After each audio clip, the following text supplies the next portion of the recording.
Futbol bo'yicha jahon chempionatining navbatdagi kuni sensatsiyalarsiz o'tdi. Favoritlar o'z maqomini isbotladi. Yulduzlar esa yana sahnaga chiqdi. Futbol maydonidagi yangiliklar bilan muxbirimiz lavhasida tanishing.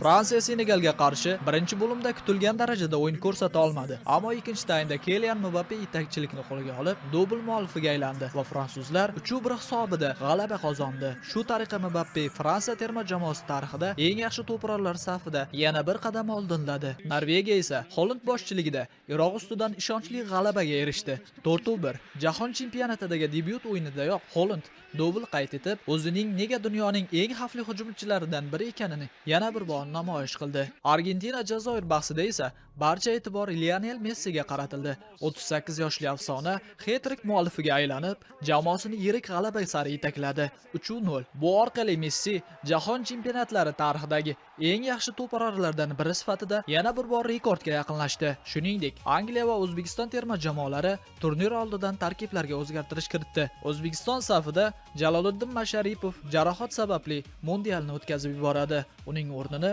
Ruslanbek Jiyanov egallaydi. Endi e'tibor navbatdagi o'yinlarga qaratilgan. Bugun Portugaliya Kongo, Angliya Xorvatiya va O'zbekiston Kolumbiya bahslari muxlislarning diqqat markazida bo'ladi. O'zbekiston Kolumbiya o'yinida milliy terma jamoamizga omad tilaymiz va yaxshi natijalarni kutib qolamiz.